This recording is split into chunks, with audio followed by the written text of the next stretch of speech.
শ্রীকৃষ্ণ ও মহাভারতের কাহিনী পর্ব ৭৬ ধারাবাহিক কাহিনী রূপে ঘটোৎকচের জন্ম ও ভীমের প্রতিজ্ঞা।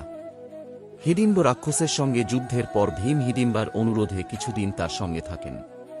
হিড়িম্বা ছিলেন রাক্ষসী হলেও তাঁর হৃদয় ছিল পবিত্র এবং তিনি ভীমের প্রতি গভীর ভক্তি ও ভালোবাসা অনুভব করেছিলেন। তাঁদের ঘরে জন্ম নেয় এক মহাবীর সন্তান ঘটোৎকচ। ঘটোৎকচ জন্ম থেকেই অসাধারণ শক্তির অধিকারী ছিলেন। তার মাথা ছিল ঘটের মতো গোল এবং চুল ছিল না, তাই তার নাম হয় ঘটোৎকচ। তিনি মায়ের কাছ থেকে মায়াবিদ্যা এবং পিতার কাছ থেকে অপরিসীম শক্তি লাভ করেন। কুন্তী ও পাণ্ডবরা যখন বনবাসের পথে এগিয়ে চলেছেন, তখন ভীম ঘটোৎকচকে আশীর্বাদ করে বলেন, যখনই আমাদের বিপদের সময় আসবে তখন তুমি আমাদের সাহায্যে উপস্থিত হবে। ঘটোৎকচ পিতার আদেশ মাথায় তুলে নেন এবং প্রতিজ্ঞা করেন যে তিনি পাণ্ডবদের রক্ষা করবেন। পরবর্তীকালে কুরুক্ষেত্রের মহাযুদ্ধে ঘটোৎকচের ভূমিকা অত্যন্ত গুরুত্বপূর্ণ হয়ে ওঠে। তাঁর মায়াবী শক্তির সামনে কৌরব সেনা বহুবার বিপর্যস্ত হয়। বিশেষ করে কর্ণের সঙ্গে তাঁর ভয়ঙ্কর যুদ্ধ মহাভারতের অন্যতম স্মরণীয় ঘটনা। এদিকে শ্রীকৃষ্ণ জানতেন যে কর্ণের কাছে একটি বেদ প্রদত্ত শক্তিশালী অস্ত্র আছে, যা একবার ব্যবহার করলে যে কাউকে হত্যা করতে পারে। সেই অস্ত্র অর্জুনের জন্য বিপজ্জনক ছিল। তাই কৃষ্ণ এমন পরিস্থিতি তৈরি করেন যাতে কর্ণ বাধ্য হয়ে সেই অস্ত্র ঘটোৎকচের ওপর ব্যবহার করেন। ঘটোৎকচ নিজের প্রাণ বিসর্জন দিয়ে অর্জুনকে রক্ষা করেন। শ্রীকৃষ্ণ তখন বলেন, ঘটোৎকচের মৃত্যুতে আজ পাণ্ডবদের বড় ক্ষতি হল, কিন্তু অর্জুনের জীবন রক্ষা পেল। এই ত্যাগ মহাযুদ্ধের গতিপথ বদলে দিল। শিক্ষা: ঘটোৎকচের কাহিনী আমাদের শেখায়, সত্য ও কর্তব্যের জন্য আত্মত্যাগ যুগ যুগ ধরে স্মরণীয় হয়ে থাকে। পরবর্তী পর্ব ৭৭ এ থাকবে কুরুক্ষেত্রের যুদ্ধের ভয়ঙ্কর দিন ও ঘটোৎকচের মহাযুদ্ধের বিস্তার। শ্রীকৃষ্ণ ও মহাভারতের কাহিনী পর্ব ৭৭ ঘটোৎকচ ও কর্ণের মহাযুদ্ধ। কুরুক্ষেত্রের যুদ্ধ তখন ভয়ঙ্কর রূপ ধারণ করেছে। দিনের পর দিন যুদ্ধ চলতে চলতে উভয় পক্ষের অসংখ্য বীর যোদ্ধা প্রাণ হারিয়েছেন। কৌরবদের সেনাপতি দ্রোণাচার্যের পতনের পর কর্ণ সেনাপতির দায়িত্ব গ্রহণ করেন। তিনি প্রতিজ্ঞা করেন যে অর্জুনকে পরাজিত করবেন। শ্রীকৃষ্ণ জানতেন কর্ণের কাছে রয়েছে ইন্দ্র প্রদত্ত শক্তি অস্ত্র, যে অস্ত্র একবার নিক্ষেপ করলে শত্রুর মৃত্যু নিশ্চিত। কর্ণ এই অস্ত্রটি অর্জুনকে বধ করার জন্য সযত্নে রেখে দিয়েছিলেন। এক রাতে যুদ্ধের ময়দানে কৌরব সেনার ওপর প্রবল আক্রমণ শুরু করেন ঘটোৎকচ। রাক্ষসপুত্র হওয়ার কারণে রাতের যুদ্ধে তাঁর শক্তি বহুগুণ বেড়ে যেত। তিনি তাঁর মায়াবিদ্যা দিয়ে কৌরব সৈন্যদের মধ্যে ভয় ও বিভ্রান্তি সৃষ্টি করেন। ঘটোৎকচ কখনো বিশাল আকার ধারণ করেন, কখনো অদৃশ্য হয়ে যান, আবার কখনো আকাশ থেকে অস্ত্র বর্ষণ করতে থাকেন। কৌরব সেনা তাঁর আক্রমণে বিপর্যস্ত হয়ে পড়ে। দুর্যোধন ভয়ে কর্ণকে বলেন, কর্ণ, যদি আজ ঘটোৎকচকে থামানো না যায় তাহলে আমাদের পুরো সেনা ধ্বংস হয়ে যাবে। পরিস্থিতি দেখে কর্ণ বাধ্য হন তাঁর সবচেয়ে শক্তিশালী অস্ত্রটি ব্যবহার করতে। তিনি ইন্দ্রের দেওয়া শক্তি অস্ত্র ঘটোৎকচের দিকে নিক্ষেপ করেন। অস্ত্রের আঘাতে ঘটোৎকচ মৃত্যুবরণ করেন। কিন্তু মৃত্যুর আগ মুহূর্তে তিনি নিজের দেহকে বিশাল করে তোলেন, যাতে তাঁর পতনে কৌরবদের আরও বেশি ক্ষতি হয়। তাঁর বিশাল দেহের নিচে বহু কৌরব সৈন্য চাপা পড়ে মারা যায়। পাণ্ডবরা শোকে ভেঙে পড়লেও শ্রীকৃষ্ণ আনন্দ প্রকাশ করেন। অর্জুন বিস্মিত হয়ে কারণ জানতে চাইলে কৃষ্ণ বলেন, অর্জুন, আজ ঘটোৎকচের ত্যাগের কারণে তুমি বেঁচে গেলে। কর্ণ যে শক্তি অস্ত্র তোমাকে হত্যার জন্য রেখেছিল তা আজ শেষ হয়ে গেল। এখন তোমাকে পরাজিত করা কর্ণের পক্ষে অনেক কঠিন হবে। ঘটোৎকচের আত্মত্যাগ মহাভারতের যুদ্ধের মোড় ঘুরিয়ে দেয়। তিনি নিজের জীবন দিয়ে পাণ্ডবদের বিজয়ের পথ আরও সুগম করে যান। শিক্ষা: কখনো কখনো একজনের ত্যাগ বহু মানুষের জীবন ও ভবিষ্যৎ রক্ষা করে। সত্য ও ধর্মের পথে করা আত্মত্যাগ অমর হয়ে থাকে। পরবর্তী পর্ব ৭৮ কর্ণ ও অর্জুনের চূড়ান্ত যুদ্ধের প্রস্তুতি এবং মহাযুদ্ধের আরও ভয়ঙ্কর অধ্যায়। শ্রীকৃষ্ণ ও মহাভারতের কাহিনী পর্ব ৭৮ কর্ণের শেষ যুদ্ধের প্রস্তুতি। ঘটোৎকচের পতনের পর কুরুক্ষেত্রের যুদ্ধ আরও ভয়ঙ্কর হয়ে ওঠে। কৌরব শিবিরে তখনও কর্ণের ওপর অনেক আশা ছিল। দুর্যোধন বিশ্বাস করতেন কর্ণই একমাত্র যোদ্ধা যিনি অর্জুনকে পরাজিত করতে পারেন। কর্ণের কাছে আর ইন্দ্রের দেওয়া শক্তি অস্ত্র ছিল না, কিন্তু তাঁর আত্মবিশ্বাস ও বীরত্বে কোনো কমতি ছিল না। তিনি প্রতিজ্ঞা করেন, যতক্ষণ আমার প্রাণ আছে ততক্ষণ আমি পাণ্ডবদের বিরুদ্ধে যুদ্ধ করে যাব। অন্যদিকে শ্রীকৃষ্ণ বুঝতে পারছিলেন যে কর্ণ একজন অসাধারণ যোদ্ধা। তিনি জানতেন কর্ণের মধ্যে রয়েছে দানশীলতা, সাহস ও যুদ্ধ কৌশল, কিন্তু তার জীবন বহু দুঃখ ও অভিশাপে পূর্ণ। যুদ্ধের ময়দানে কর্ণ ও অর্জুনের মুখোমুখি সংঘর্ষের সময় ঘনিয়ে আসছিল। দুই মহাবীরই ছিলেন অতুলনীয় ধনুর্ধর। একদিকে ছিলেন কুন্তির জ্যেষ্ঠ পুত্র কর্ণ, অন্যদিকে ছিলেন ইন্দ্রপুত্র অর্জুন। যুদ্ধের আগে কর্ণ তাঁর রথের সারথি হিসেবে শল্যকে পান। শল্য কর্ণের মনোবল ভাঙার চেষ্টা করলেও কর্ণ নিজের লক্ষ্য থেকে বিচ্যুত হননি। এদিকে শ্রীকৃষ্ণ অর্জুনকে সতর্ক করে বলেন, কর্ণকে কখনো অবহেলা করো না। তিনি মহান যোদ্ধা। তাঁর শক্তি, অভিজ্ঞতা ও সংকল্প অত্যন্ত প্রবল। অর্জুনও প্রস্তুত হন জীবনের সবচেয়ে কঠিন যুদ্ধের জন্য। তিনি জানতেন এই যুদ্ধ শুধু দুই যোদ্ধার নয়, এটি ধর্ম ও অধর্মের সংঘর্ষের এক গুরুত্বপূর্ণ মুহূর্ত। কর্ণের জীবনের পুরনো অভিশাপগুলো তখন ধীরে ধীরে ফল দেওয়ার পথে এগিয়ে আসছিল। তাঁর গুরু পরশুরামের অভিশাপ এবং এক ব্রাহ্মণের অভিশাপ তাঁর ভাগ্যে বড় ভূমিকা নিতে চলেছিল। কুরুক্ষেত্রের আকাশে তখন অপেক্ষা করছিল এক ঐতিহাসিক দ্বন্দ্ব, কর্ণ বনাম অর্জুন। পরবর্তী পর্ব ৭৯, কর্ণ ও অর্জুনের মহাযুদ্ধ এবং শ্রীকৃষ্ণের গুরুত্বপূর্ণ ভূমিকা। শ্রীকৃষ্ণ ও মহাভারতের কাহিনী, পর্ব ৭৯। কর্ণ ও অর্জুনের মহাযুদ্ধ। কুরুক্ষেত্রের যুদ্ধ তখন শেষ পর্যায়ে পৌঁছেছে। কৌরব ও পাণ্ডব দুই পক্ষেরই বহু মহাবীর যুদ্ধে প্রাণ হারিয়েছেন। এখন সকলের দৃষ্টি ছিল এক ঐতিহাসিক দ্বন্দ্বের দিকে, কর্ণ ও অর্জুনের যুদ্ধ। কর্ণ রথে চড়ে যুদ্ধক্ষেত্রে আসেন। তাঁর চোখে ছিল দৃঢ় সংকল্প। তিনি জানতেন আজকের যুদ্ধ তাঁর জীবনের সবচেয়ে গুরুত্বপূর্ণ যুদ্ধ। অন্যদিকে অর্জুনও প্রস্তুত ছিলেন তাঁর প্রতিদ্বন্দ্বীর মুখোমুখি হতে। শ্রীকৃষ্ণ অর্জুনের রথের সারথি ছিলেন। তিনি জানতেন কর্ণ শুধু শক্তিশালী যোদ্ধাই নন, তিনি একজন মহান ধনুর্ধর। তাই কৃষ্ণ অর্জুনকে সতর্ক করে দেন, অর্জুন, কর্ণকে সাধারণ যোদ্ধা মনে করো না। তোমার সমস্ত মনোযোগ দিয়ে যুদ্ধ করতে হবে। যুদ্ধ শুরু হল। দুই বীরের তীরের সংঘর্ষে আকাশ যেন ঢেকে গেল। কর্ণের তীরের গতি ছিল ভয়ঙ্কর, আবার অর্জুনও তাঁর অসাধারণ কৌশলে প্রতিরোধ করতে লাগলেন। কখনো কর্ণ এগিয়ে যাচ্ছেন, কখনো অর্জুন। দেবতা ও ঋষিরাও এই মহাযুদ্ধ দেখতে উপস্থিত হলেন বলে কথিত আছে। যুদ্ধের এক পর্যায়ে কর্ণের রথের চাকা মাটিতে আটকে যায়। এটি ছিল তাঁর জীবনের অভিশাপের ফল, যে ব্রাহ্মণের অভিশাপ অনুযায়ী সংকটের সময় তাঁর রথের চাকা মাটিতে ডুবে যাবে। কর্ণ রথ থেকে নেমে চাকা তোলার চেষ্টা করেন এবং অর্জুনকে যুদ্ধ থামানোর অনুরোধ করেন। তিনি বলেন, একজন যোদ্ধা হিসেবে অপেক্ষা করো, যতক্ষণ না আমি আবার প্রস্তুত হই। কিন্তু শ্রীকৃষ্ণ তখন অর্জুনকে কর্ণের অতীতের কথা স্মরণ করিয়ে দেন, দ্রৌপদীর অপমান, অভিমন্যুর অন্যায়বধ এবং ধর্মের বিরুদ্ধে কৌরবদের বহু কর্মের কথা। কৃষ্ণ বলেন, অর্জুন, যুদ্ধক্ষেত্রে এখন ধর্ম প্রতিষ্ঠার সময়। এই মুহূর্তে দ্বিধা করলে অন্যায়ের শক্তি আবার বাড়বে। অর্জুন তখন তাঁর অঞ্জলিক অস্ত্র প্রস্তুত করেন। কর্ণ শেষ মুহূর্ত পর্যন্ত বীরের মতো যুদ্ধ করেন। এই মহাযুদ্ধে কর্ণের বীরত্ব, দানশীলতা ও সাহস ইতিহাসে অমর হয়ে যায়। কিন্তু ভাগ্যের চক্র তাঁকে এমন এক পরিণতির দিকে নিয়ে যায়, যেখান থেকে তাঁর ফিরে আসার পথ ছিল না। পরবর্তী পর্ব ৮০, কর্ণের পতন, কুন্তির গোপন সত্য প্রকাশ এবং পাণ্ডবদের হৃদয়বিদারক মুহূর্ত। শ্রীকৃষ্ণ ও মহাভারতের কাহিনী, পর্ব ৮০। কর্ণের পতন ও কুন্তির গোপন সত্য। কুরুক্ষেত্রের যুদ্ধের সেই ভয়ঙ্কর দিনে কর্ণ ও অর্জুনের মধ্যে চলছিল এক মহাযুদ্ধ। কর্ণের রথের চাকা মাটিতে আটকে যাওয়ার পর তিনি তা তোলার চেষ্টা করছিলেন।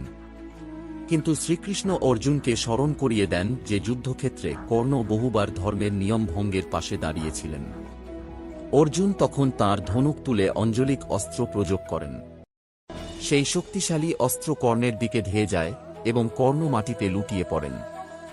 এক মহান যোদ্ধার জীবনের অবসান ঘটে। কর্ণের মৃত্যুর সংবাদ কৌরব শিবিরে শোকের ছায়া নিয়ে আসে। দুর্যোধন তাঁর সবচেয়ে প্রিয় বন্ধু ও শক্তিশালী সহায়ককে হারিয়ে ভেঙে পড়েন। কিন্তু পাণ্ডবদের জন্য অপেক্ষা করছিল আরও বড় এক সত্য। যুদ্ধ শেষ হওয়ার পর কুন্তী পাণ্ডবদের কাছে কর্ণের আসল পরিচয় প্রকাশ করেন। তিনি বলেন, কর্ণ তোমাদের শত্রু ছিলেন না, তিনি তোমাদের জ্যেষ্ঠ ভ্রাতা ছিলেন। সূর্যদেবের আশীর্বাদে আমার গর্ভে তার জন্ম হয়েছিল। এই কথা শুনে যুধিষ্ঠির, ভীম, অর্জুন, নকুল ও সহদেব গভীর শোকে মুহ্যমান হয়ে পড়েন। অর্জুন জানতে পারেন যে যার সঙ্গে তিনি সারা জীবন শত্রুর মতো যুদ্ধ করেছেন তিনি আসলে তাঁরই বড় ভাই। অর্জুনের হৃদয়ে অনুশোচনা জন্ম নেয়। তিনি ভাবতে থাকেন, যদি আগে এই সত্য জানা যেত তবে হয়তো ইতিহাস অন্যরকম হতে পারত। যুধিষ্ঠিরও অত্যন্ত দুঃখ পান। তিনি বলেন, কর্ণের মতো মহান দাতা ও বীরকে না জেনে শত্রু মনে করা ছিল এক বড় দুর্ভাগ্য। শ্রীকৃষ্ণ তখন তাঁদের বোঝান, সময়ের নিয়মে অনেক সত্য গোপন থাকে। মানুষকে তার কর্ম ও কর্তব্যের পথেই চলতে হয়। কর্ণ মৃত্যুর পরও তাঁর মহত্বের জন্য স্মরণীয় হয়ে থাকেন। তিনি ছিলেন এমন এক বীর যিনি অপমান, অভিশাপ ও প্রতিকূলতার মধ্যেও নিজের দানশীলতা ও বীরত্ব বজায় রেখেছিলেন। শিক্ষা: জীবনে অনেক সময় সম্পূর্ণ সত্য আমরা দেরিতে জানতে পারি। তাই অহংকার নয়, বিবেক ও ধর্মের পথ অনুসরণ করাই শ্রেয়। পরবর্তী পর্ব ৮১, শল্যের পতন, দুর্যোধনের শেষ যুদ্ধ এবং কুরুক্ষেত্রের সমাপ্তির পথে অগ্রসর হওয়া। শ্রীকৃষ্ণ ও মহাভারতের কাহিনী, পর্ব ৮১। শল্যের পতন ও দুর্যোধনের শেষ লড়াই। কর্ণের পতনের পর কৌরব সেনার শক্তি অনেকটাই দুর্বল হয়ে পড়ে। তবুও দুর্যোধন যুদ্ধ ছেড়ে দিতে রাজি ছিলেন না। তিনি বিশ্বাস করতেন, শেষ মুহূর্ত পর্যন্ত লড়াই করাই একজন ক্ষত্রিয়ের ধর্ম। কর্ণের মৃত্যুর পর দুর্যোধন মদ্ররাজ শল্যকে কৌরব সেনার সেনাপতি নিযুক্ত করেন। শল্য ছিলেন অত্যন্ত দক্ষ যোদ্ধা এবং রথ চালনায়ও পারদর্শী। তিনি কৌরবদের পক্ষ থেকে পাণ্ডবদের বিরুদ্ধে শেষ শক্তি নিয়ে যুদ্ধে নামেন। শল্য ও যুধিষ্ঠিরের মধ্যে এক ভয়ঙ্কর যুদ্ধ শুরু হয়। সাধারণত শান্ত ও ধর্মপরায়ণ যুধিষ্ঠিরকে যুদ্ধে খুব বেশি ক্রুদ্ধ হতে দেখা যায় না, কিন্তু সেদিন তিনি নিজের সমস্ত শক্তি দিয়ে লড়াই করেন। শল্য অসাধারণ বীরত্ব দেখালেও শেষ পর্যন্ত যুধিষ্ঠির তাঁর ওপর শক্তিশালী আক্রমণ করেন। তাঁর অস্ত্রের আঘাতে শল্য মাটিতে পড়ে যান এবং কৌরবদের শেষ বড় সেনাপতিরও পতন ঘটে।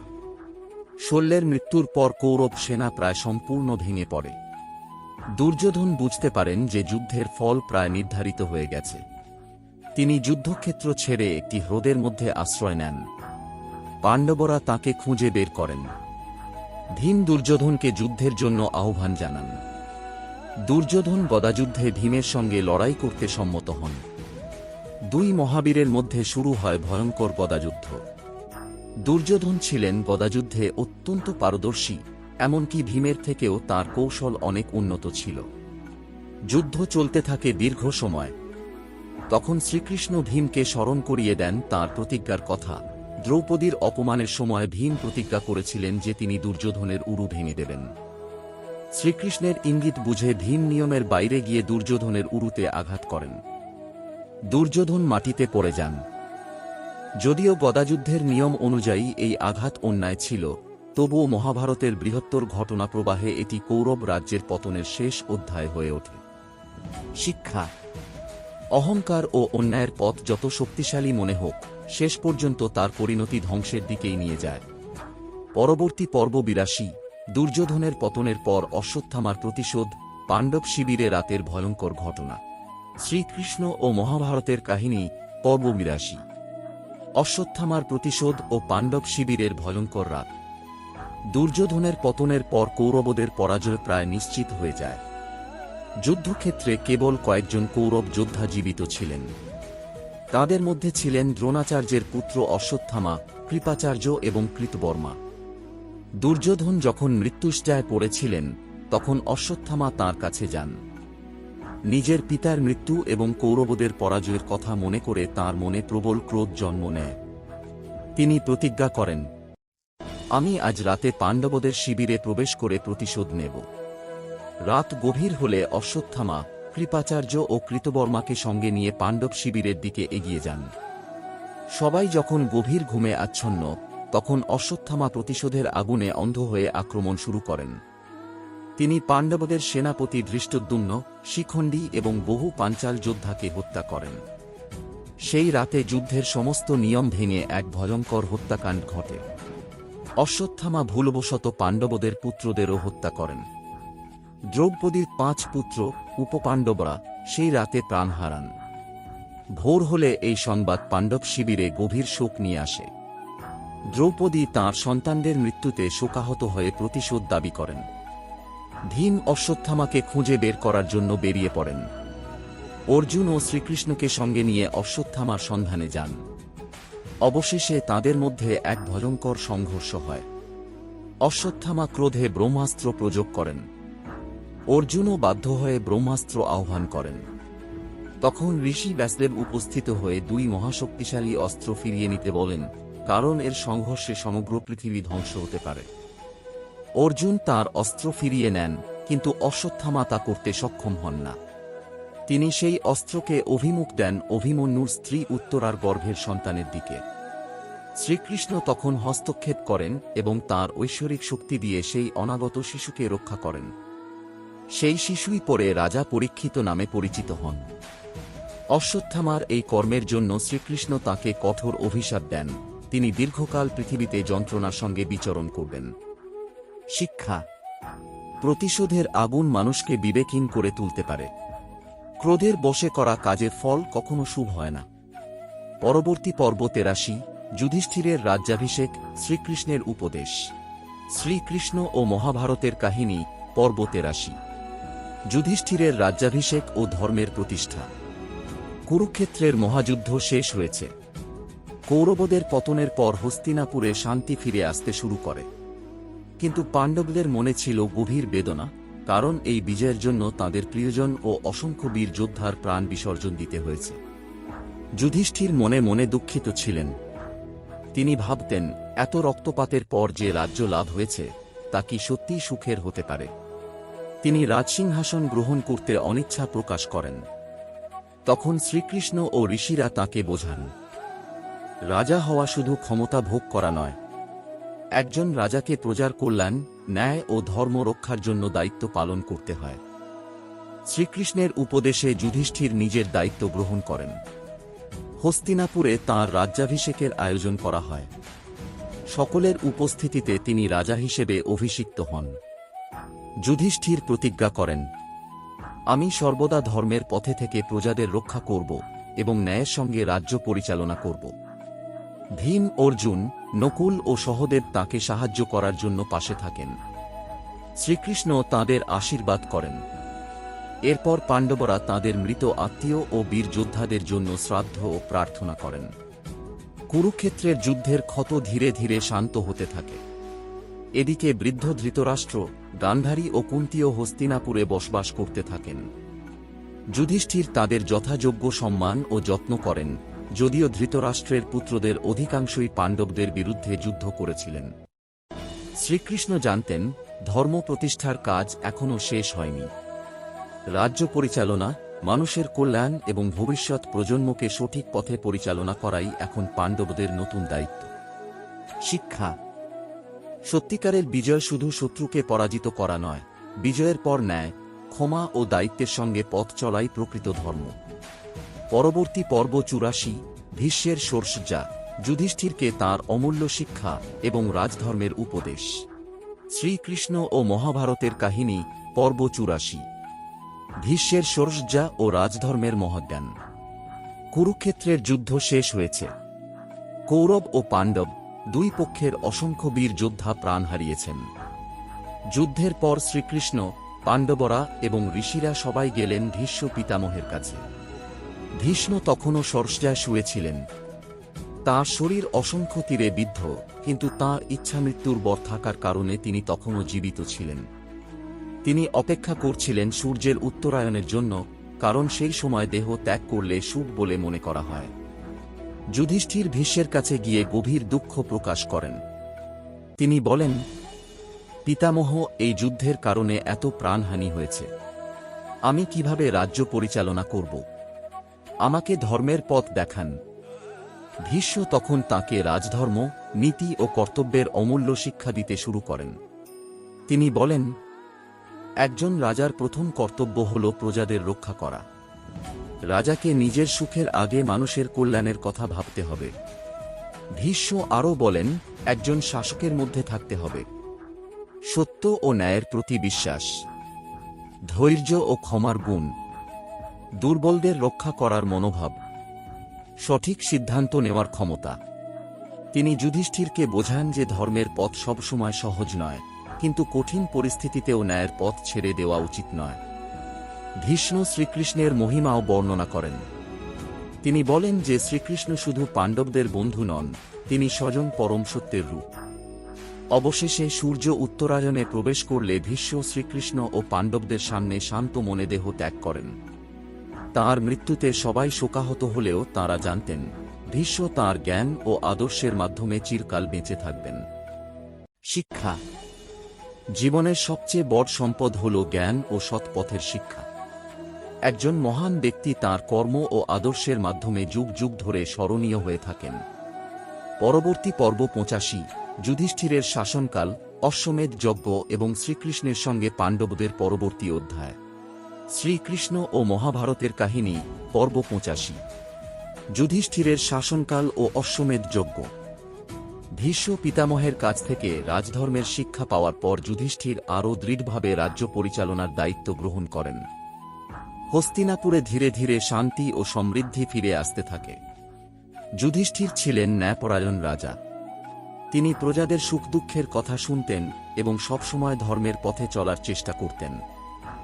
ভীম, অর্জুন, নকুল ও সহদেব তাঁকে রাজ্য পরিচালনায় সাহায্য করতেন। কিন্তু যুদ্ধের স্মৃতি তখনও সবার মনে ছিল। কুরুক্ষেত্রের ভয়ঙ্কর ধ্বংসের পর যুধিষ্ঠির চেয়েছিলেন ধর্ম প্রতিষ্ঠা ও রাজ্যের ঐক্য আরও সুদৃঢ় করতে। তাই তিনি অশ্বমেধ যজ্ঞ করার সিদ্ধান্ত নেন। অশ্বমেধ যজ্ঞের নিয়ম অনুযায়ী একটি বিশেষ ঘোড়াকে মুক্ত করে দেওয়া হয়। যে রাজ্য সেই ঘোড়াকে বাধা দিত তাকে পাণ্ডবদের সঙ্গে যুদ্ধ করতে হতো। আর যে রাজা ঘোড়াকে যেতে দিতেন তিনি যুধিষ্ঠিরের আধিপত্য স্বীকার করতেন। অর্জুন সেই ঘোড়ার রক্ষার দায়িত্ব গ্রহণ করেন। তিনি বিভিন্ন রাজ্যে ভ্রমণ করেন এবং বহু রাজাকে পরাজিত না করে ধর্মের পথে তাঁদের সঙ্গে সম্পর্ক স্থাপন করেন। এই যজ্ঞের মাধ্যমে যুধিষ্ঠিরের রাজ্য আরও শক্তিশালী হয়। দূর দূরান্তের রাজারা এসে তাঁর রাজত্বকে স্বীকার করেন। যজ্ঞ শেষে শ্রীকৃষ্ণ পাণ্ডবদের আশীর্বাদ করেন এবং বলেন, ধর্মের পথে প্রতিষ্ঠিত রাজ্যই দীর্ঘদিন স্থায়ী হয়। রাজ্যের শক্তি শুধু অস্ত্রে নয়, ন্যায় ও মানুষের ভালোবাসায়। এরপর শ্রীকৃষ্ণ দ্বারকায় ফিরে যাওয়ার প্রস্তুতি নেন। পাণ্ডবদের সঙ্গে তাঁর গভীর সম্পর্ক থাকলেও সময়ের নিয়মে তাঁকে নিজের রাজ্যে ফিরে যেতে হয়। শিক্ষা। ক্ষমতার প্রকৃত উদ্দেশ্য হল মানুষের কল্যাণ। যে শাসক ন্যায় ও ধর্মকে গুরুত্ব দেন তাঁর রাজ্য শান্তি ও সমৃদ্ধির পথে এগিয়ে যায়। পরবর্তী পর্ব 86, শ্রীকৃষ্ণের দ্বারকা গমন, যাদব বংশের ভবিষ্যৎ এবং মহাভারতের শেষ অধ্যায়ের সূচনা। শ্রীকৃষ্ণ ও মহাভারতের কাহিনী, পর্ব 88। যাদব বংশের পতন ও দ্বারকা শেষ সময়। শ্রীকৃষ্ণের দ্বারকায় ফিরে আসার বহু বছর পর যাদব বংশের মধ্যে ধীরে ধীরে অহংকার ও বিভেদের সৃষ্টি হতে থাকে। যে যাদব বংশ একসময় শক্তি, সাহস ও ঐক্যের জন্য বিখ্যাত ছিল, তাদের মধ্যেই কলহের বীজ জন্ম নেয়। একদিন কয়েকজন যাদব যুবক ঋষিদের সঙ্গে উপহাস করেন। তাঁরা সাম্যকে নারীর বেশে সাজিয়ে ঋষিদের কাছে নিয়ে গিয়ে মজা করে জানতে চান তাঁর গর্ভে কি সন্তান জন্ম নেবে। ঋষিরা তাঁদের এই অহংকার ও অসম্মানের জন্য ক্রুদ্ধ হয়ে অভিশাপ দেন। কথিত আছে, সেই অভিশাপের ফলে একটি লোহার মুষল জন্ম নেয়, যা যাদব বংশের ধ্বংসের কারণ হবে। শ্রীকৃষ্ণ বুঝতে পারেন যে সময়ের নিয়মে যাদব বংশের লীলা শেষের দিকে এগিয়ে এসেছে। এরপর একদিন প্রভাস তীর্থে যাদবরা সমবেত হন। সেখানে পুরনো বিরোধ ও ক্রোধ আবার জেগে ওঠে। ধীরে ধীরে তাঁদের মধ্যে ভয়ঙ্কর সংঘর্ষ শুরু হয়। নিজেদের মধ্যেই যাদব বীরেরা একে অপরের বিরুদ্ধে অস্ত্র তুলে নেন। শ্রীকৃষ্ণ ও বলরাম এই ঘটনা দেখে বুঝতে পারেন যে পৃথিবীতে তাদের বংশের পার্থিব অধ্যায় শেষ হওয়ার সময় এসেছে। বলরাম গভীর ধ্যানে বসেন এবং নিজের দেহ ত্যাগ করেন। শ্রীকৃষ্ণ জানতেন তাঁর অবতারের উদ্দেশ্য পূর্ণ হয়েছে। তিনি শান্ত মনে বনভূমিতে অবস্থান করতে থাকেন। এদিকে দ্বারকা নগরীও ধীরে ধীরে শূন্য হয়ে পড়ে। শ্রীকৃষ্ণের প্রিয় নগরী, যা একসময় আনন্দ ও ঐশ্বর্যে ভরা ছিল, সময়ের নিয়মে তার শেষের দিকে এগিয়ে যায়। শিক্ষা: অহংকার ও বিবাদ যত বড় শক্তিকেও দুর্বল করে দিতে পারে। ঐক্য, বিনয় ও ধর্মের পথই স্থায়ী কল্যাণের ভিত্তি। পরবর্তী পর্ব 89, শ্রীকৃষ্ণের পৃথিবী লীলা সমাপ্তি, অর্জুনের দ্বারকা যাত্রা এবং মহাভারতের শেষ অধ্যায়। শ্রীকৃষ্ণ ও মহাভারতের কাহিনী, পর্ব 89। শ্রীকৃষ্ণের পৃথিবী লীলা সমাপ্তি ও অর্জুনের দ্বারকা যাত্রা। যাদব বংশের পতনের পর দ্বারকা নগরী ধীরে ধীরে শূন্য হয়ে যেতে থাকে। শ্রীকৃষ্ণ জানতেন পৃথিবীতে তাঁর অবতারের উদ্দেশ্য পূর্ণ হয়েছে। ধর্মের প্রতিষ্ঠা এবং অধর্মের বিনাশের যে কাজ তিনি গ্রহণ করেছিলেন তা সম্পন্ন হয়েছে। একদিন শ্রীকৃষ্ণ একটি বনের মধ্যে নির্জনে বসেছিলেন। তিনি গভীর ধ্যানে নিমগ্ন ছিলেন। সেই সময় জরা নামের এক শিকারী দূর থেকে তাঁর পদতলকে হরিণের মতো মনে করে তীর নিক্ষেপ করেন। তীরটি কৃষ্ণের পায়ে লাগে। শিকারী কাছে এসে বুঝতে পারেন যে তিনি ভুল করেছেন। তিনি ভয়ে ও দুঃখে শ্রীকৃষ্ণের কাছে ক্ষমা প্রার্থনা করেন। শ্রীকৃষ্ণ তাকে শান্ত করেন এবং বলেন যে এটি কোনো অপরাধ নয়, এটি সময়ের নিয়মে ঘটেছে। তিনি জরাকে ক্ষমা করেন এবং আশীর্বাদ করেন। এরপর শ্রীকৃষ্ণ তাঁর পার্থিব দেহের লীলা সমাপ্ত করেন। তাঁর প্রস্থান সংবাদে সমগ্র পৃথিবীতে শোকের ছায়া নেমে আসে। অন্যদিকে অর্জুন কৃষ্ণের সংবাদ পেয়ে দ্বারকায় পৌঁছান। তিনি কৃষ্ণের পরিবার ও অবশিষ্ট মানুষদের রক্ষা করার দায়িত্ব নেন। কিন্তু পথে তিনি অনুভব করেন কৃষ্ণের অনুপস্থিতিতে তাঁর আগের শক্তি আর নেই। যে অর্জুন একসময় মহাবীর ছিলেন, তিনি বুঝতে পারেন তাঁর সমস্ত ক্ষমতার মূল উৎস ছিল শ্রীকৃষ্ণের কৃপা ও উপস্থিতি। অর্জুন দ্বারকার মানুষদের নিয়ে হস্তিনাপুরের দিকে ফিরে আসেন। শ্রীকৃষ্ণের বিচ্ছেদ পাণ্ডবদের জীবনেও এক গভীর পরিবর্তন নিয়ে আসে। পাণ্ডবরা বুঝতে পারেন তাদের পার্থিব দায়িত্ব এখন শেষের দিকে এগিয়ে এসেছে। শিক্ষা: জীবনে যারা আমাদের পথ দেখান তাদের শিক্ষা ও আদর্শই চিরস্থায়ী সম্পদ। দেহের উপস্থিতি শেষ হলেও সত্য ও ধর্মের পথ অমর থাকে। পরবর্তী পর্ব 90, পাণ্ডবদের মহাপ্রস্থান, হিমালয়ের পথে যাত্রা এবং স্বর্গারোহণের মহান কাহিনী। শ্রীকৃষ্ণ ও মহাভারতের কাহিনী, পর্ব 90। পাণ্ডবদের মহাপ্রস্থান ও স্বর্গারোহণের যাত্রা। শ্রীকৃষ্ণের পৃথিবী লীলা সমাপ্তির পর পাণ্ডবদের জীবনেও এক নতুন অধ্যায় শুরু হয়। তাঁরা বুঝতে পারেন যে তাঁদের পার্থিব কর্তব্য প্রায় শেষ হয়েছে। বহু বছর ধর্মের পথে রাজ্য পরিচালনা করার পর তাঁরা রাজসিংহাসন ত্যাগ করার সিদ্ধান্ত নেন। যুধিষ্ঠির তাঁর পৌত্র পরীক্ষিতকে হস্তিনাপুরের রাজা হিসেবে প্রতিষ্ঠিত করেন। পরীক্ষিত ছিলেন অভিমন্যু ও উত্তরার পুত্র, যাকে শ্রীকৃষ্ণ ব্রহ্মাস্ত্রের আঘাত থেকে রক্ষা করেছিলেন। এরপর পাণ্ডবরা তাঁদের সমস্ত রাজকীয় জীবন ত্যাগ করে হিমালয়ের পথে যাত্রা শুরু করেন। তাঁদের সঙ্গে ছিলেন দ্রৌপদী এবং একটি কুকুর, যে শেষ পর্যন্ত তাঁদের সঙ্গী হয়ে থাকে। এই যাত্রাকে বলা হয় মহাপ্রস্থান। পথ চলতে চলতে প্রথমে দ্রৌপদী পড়ে যান। ভীম যুধিষ্ঠিরকে এর কারণ জিজ্ঞাসা করলে যুধিষ্ঠির বলেন, দ্রৌপদী মহান ছিলেন, কিন্তু তার মনে কখনো কখনো অর্জুনের প্রতি বেশি পক্ষপাত ছিল। এরপর একে একে সহদেব, নকুল, অর্জুন ও ভীম পতিত হন। প্রত্যেকের পতনের পেছনে তাদের জীবনের কোনো না কোনো ছোট দুর্বলতার কথা যুধিষ্ঠির ব্যাখ্যা করেন। শেষ পর্যন্ত শুধু যুধিষ্ঠির ও সেই কুকুরটি এগিয়ে চলতে থাকে। যখন তাঁরা স্বর্গের দ্বারে পৌঁছান, তখন দেবরাজ ইন্দ্র রথ নিয়ে এসে যুধিষ্ঠিরকে স্বর্গে যাওয়ার আমন্ত্রণ জানান। কিন্তু যুধিষ্ঠির বলেন, এই কুকুরটি আমার সঙ্গে এত দূর এসেছে, তাকে ছেড়ে আমি স্বর্গে যেতে পারব না। তখন কুকুরটি নিজের আসল রূপ প্রকাশ করে। তিনি ছিলেন ধর্মদেব, যুধিষ্ঠিরের পিতা। তিনি যুধিষ্ঠিরের ধর্মনিষ্ঠা ও করুণার পরীক্ষা নিয়েছিলেন। যুধিষ্ঠিরের সত্য, ন্যায় ও কর্তব্যবোধ দেখে দেবতারা তাঁকে প্রশংসা করেন। শিক্ষা: প্রকৃত মহত্ব শুধু শক্তিতে নয়, ন্যায়, করুণা ও নিজের নীতিতে অটল থাকার মধ্যে রয়েছে। পরবর্তী পর্ব 91, যুধিষ্ঠিরের স্বর্গারোহণ, পাণ্ডবদের শেষ গন্তব্য এবং মহাভারতের সম্পূর্ণ সমাপ্তি। শ্রীকৃষ্ণ ও মহাভারতের কাহিনী, পর্ব 91। যুধিষ্ঠিরের স্বর্গারোহণ ও মহাভারতের সমাপ্তি। মহাপ্রস্থানের পথে একমাত্র যুধিষ্ঠিরই শরীর নিয়ে স্বর্গের দ্বারে পৌঁছেছিলেন। ধর্মদেব তাঁর পরীক্ষা নেওয়ার পর যুধিষ্ঠিরের সত্য, ন্যায় ও কর্তব্যবোধের প্রশংসা করেন। দেবরাজ ইন্দ্র তাঁকে স্বর্গে যাওয়ার জন্য আমন্ত্রণ জানান। যুধিষ্ঠির দেবর্থে আরোহণ করেন এবং স্বর্গলোকে প্রবেশ করেন। কিন্তু স্বর্গে গিয়েও তিনি শান্তি পান না। তিনি সেখানে দুর্যোধনকে দেখতে পান এবং বিস্মিত হন। যুধিষ্ঠির জানতে চান যে দুর্যোধন এত অন্যায় করেছিলেন, তিনি কিভাবে স্বর্গে স্থান পেলেন। তখন দেবতারা তাঁকে বোঝান যে প্রত্যেক আত্মাই নিজের কর্মের ফল ভোগ করে। দুর্যোধনও একজন বীর যোদ্ধা হিসেবে যুদ্ধে প্রাণ দিয়েছিলেন। এরপর যুধিষ্ঠিরকে এমন এক স্থানে নিয়ে যাওয়া হয় যেখানে তিনি তাঁর প্রিয় ভাই ও দ্রৌপদীর কষ্টের দৃশ্য দেখতে পান। তিনি তাঁদের ছেড়ে স্বর্গের সুখ গ্রহণ করতে অস্বীকার করেন এবং বলেন, যেখানে আমার আপনজনেরা নেই, সেই স্বর্গ আমার কাছে অর্থহীন। তাঁর এই ভালোবাসা ও ধর্মনিষ্ঠায় দেবতারা আবারও তাঁর পরীক্ষা সম্পূর্ণ হয়েছে বলে জানান। অবশেষে মায়া দূর হয়ে যায় এবং যুধিষ্ঠির তাঁর ভাই ভীম, অর্জুন, নকুল, সহদেব, দ্রৌপদী এবং শ্রীকৃষ্ণকে স্বর্গীয় রূপে দেখতে পান। সকলেই তাঁদের কর্মের ফল লাভ করে শান্তি লাভ করেন।